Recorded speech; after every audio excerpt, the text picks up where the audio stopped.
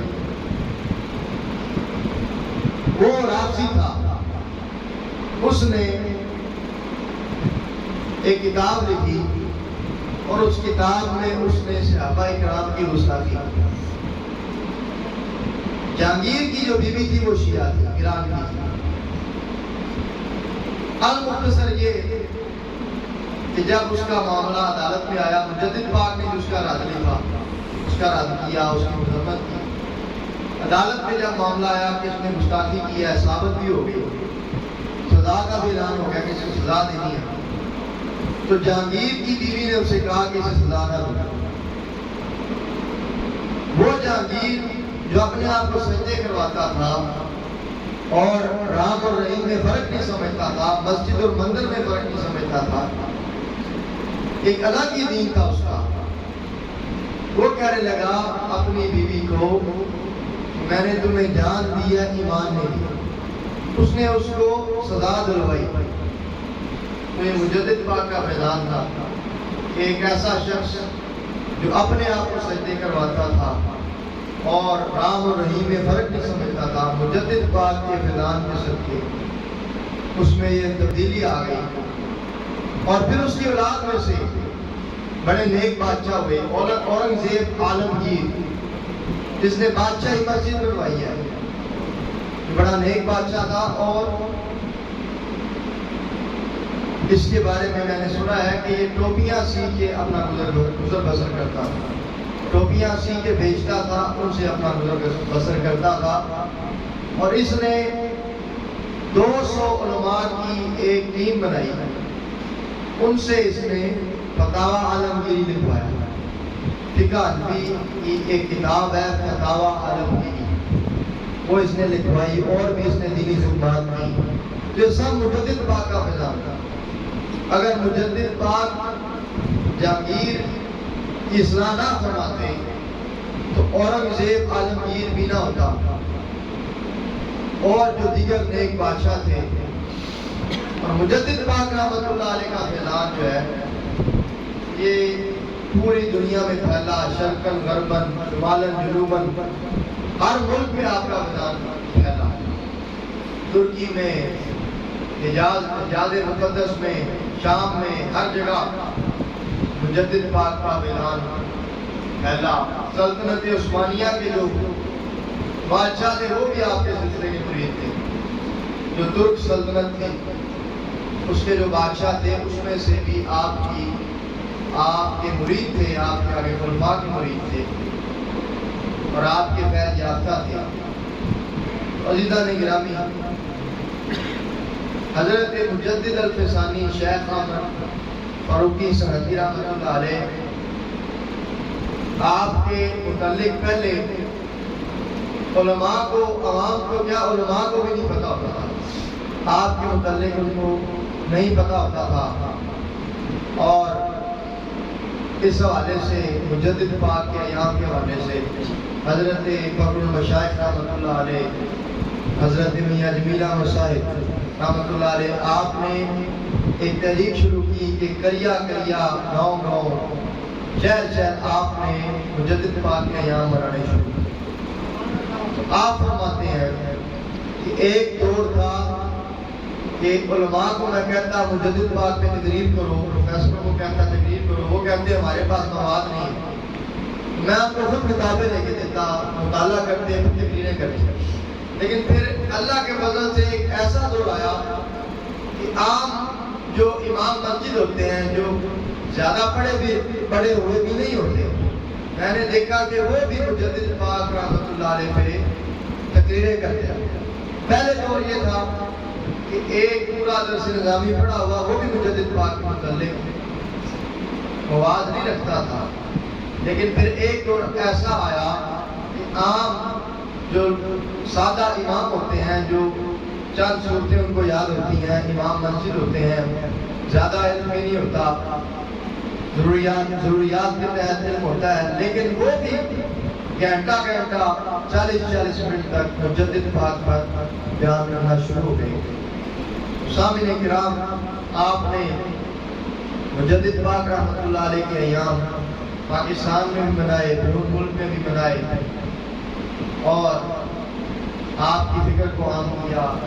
حضرت صدیق اکبر رضی اللہ تعالیٰ عنہ کے ایام منائے، تو یہ آپ کی جد و جہد کا تسلسل ہے کہ آج بھی ایام منائے جا رہے ہیں تسلسل سے۔ تو اللہ وحدہ لا شریک سے دعا ہے ہمیں عمل کی توفیق عطا فرمائے۔ اللہ کریم نے قرآن شریف میں ارشاد فرمایا، زنا کے قریب بھی نہ جاؤ، لا تقربوا الزنا، زنا کے قریب بھی نہ جاؤ۔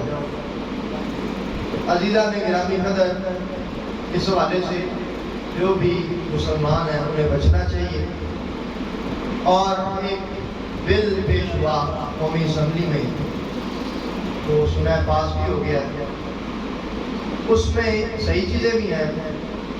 مثال کے طور پہ یہ جو خواجہ سرا ہوتے ہیں، یہ انسان ہیں، مسلمان ہوتے ہیں، ان کے بھی حقوق ہیں، اور پہلے ان کا شناختی کارڈ نہیں بن سکتا تھا، اب ان کا شناختی کارڈ بھی بن سکتا ہے، ڈرائیونگ لائسنس بھی ان کو مل سکتا ہے۔ لیکن اس کی ایک شیء ایسی ہے، میری معلومات میں بات آئی کہ اس کے تحت اگر کوئی شخص، کوئی مرد بھی کیوں نہ ہو، وہ ناظرہ کے دفتر میں چلا جائے اور جا کے یہ کہے کہ میں عورت ہوں اور میں یہ محسوس کرتا ہوں کہ میں عورت ہوں، اس کے بعد ان کے پاس کوئی جواز نہیں ہوگا اسے مرد کے طور پہ ٹریٹ کریں، بلکہ اس کو شناختی کارڈ کے اندر عورت لکھ دیں گے۔ اور اسی طرح اگر کوئی عورت جو ہو عورت ہے لیکن وہ یہ جا کے کہہ دے کہ میں عورت نہیں ہوں بلکہ مرد ہوں، مجھے شناختی کارڈ کے اندر مرد لکھا جائے، تو اسے مرد لکھ دیا جائے۔ سامعین کرام، اس حوالے سے ہم جنس پرستی جو ہے وہ اسلام میں حرام ہے، اور اگر کوئی شخص کسی جیسے لوط علیہ السلام کی قوم تھی، وہ بھی اس کی وجہ سے تباہ ہوئی، اور مرد اگر مرد سے خواہش پوری کرے تو اسلامی اعتبار سے دونوں کی سزا قتل ہے۔ یعنی اگر اسلامی حکومت ہو فقہ حنفی گروہ سے کہ اگر مرد سے خواہش پوری کرے جو کہ غیر شرعی ہے تو اس کی سزا اتنی سخت ہے کہ جس کے ساتھ کرے اس کو بھی قتل کیا جائے گا اور جو کرے اس کو بھی قتل۔ تو یہ اسلامی جمہوریہ پاکستان ہے نام کے اعتبار سے، تو ہمیں کوشش کرنی چاہیے ایسے قوانین پاس نہ ہو۔ میں بھی اس کی مذمت کرتا ہوں، آپ بھی اس کی مذمت کریں اور اس کے خلاف آواز بلند کریں۔ مجدد پاک عرس کی محفل ہے، اس کے خلاف ہم قرارداد پیش کرتے ہیں اور حکومت وقت سے مطالبہ کرتے ہیں کہ اسے واپس کیا جائے اس بل کو۔ آپ میرے ساتھ ہیں اس حوالے سے۔ اور دوسری بات یہ ہے، ہم مسلمان ہیں اور نبی پاک صلی اللہ علیہ وآلہ وسلم کے ساتھ ہماری محبت ہے۔ نبی پاک صلی اللہ علیہ وسلم نے فرمایا، لا یؤمن احدکم حتی اکون احب الیہ من والدہ وولدہ والناس اجمعین۔ تم میں سے کوئی شخص اس وقت تک کامل ایمان والا نہیں ہو سکتا جب تک کہ میں اسے اس کے والد و اولاد اور تمام لوگوں سے زیادہ پیارا نہ ہوں، عزیز نہ ہوں۔ اس حوالے سے فرانس کا جو صدر ہے یا وزیر اعظم ہے، اس نے نبی پاک صلی اللہ علیہ وسلم کی گستاخی سرکاری سطح پہ، تو پاکستان کا وزیر اعظم وہ اس کو مل رہا ہے، میں نے تصویریں دیکھی ہیں، خوش ہو کے مل رہا ہے، جیسے اس کا بچپن کا لنگوٹیا یار ہے، یعنی جس نے نبی پاک کی گستاخی کی اس کو محبت سے مل رہا ہے۔ اس وجہ سے میرا بھی دل دکھا، آپ کا بھی دل دکھا ہوگا، تو اس فعل کی بھی میں مذمت کرتا ہوں، اور سارے ہم مذمت کرتے ہیں، شہباز شریف نے جو یہ کام کیا ہے اس کی ہم مذمت کرتے ہیں۔ اور عزیزان گرامی، نبی پاک صلی اللہ علیہ وسلم نے فرمایا اگر برائی دیکھو، حدیث پاک کا مفہوم ہے، اس کو زبان سے اس کو ہاتھ سے روکو اگر طاقت ہو تو، اگر ہاتھ سے نہیں روک سکتے تو اسے زبان سے برا کہو، اگر زبان سے برا نہیں کہہ سکتے تو کم از کم اسے دل میں برا جانو، اور یہ ایمان کا سب سے نچلا درجہ ہے۔ تو ہم نہ تو حکومت میں ہیں، کم از کم ہم زبان سے اس فعل کی مذمت کر سکتے ہیں، دل میں برا جان سکتے ہیں، اور اپنی غیرت ایمانی کا ثبوت دے سکتے ہیں۔ اللہ وحدہ لا شریک سے دعا ہے ہمیں عمل کی توفیق عطا فرمائے۔ امام ربانی مجدد الفسانی شیخ احمد فاروقی سرحدی رحمۃ اللہ علیہ آپ کے ساتھ ہمارا تعلق اور مضبوط فرمائے، گناہوں سے بچنے کی توفیق عطا فرمائے۔ وما علینا الا البلاغ المبین۔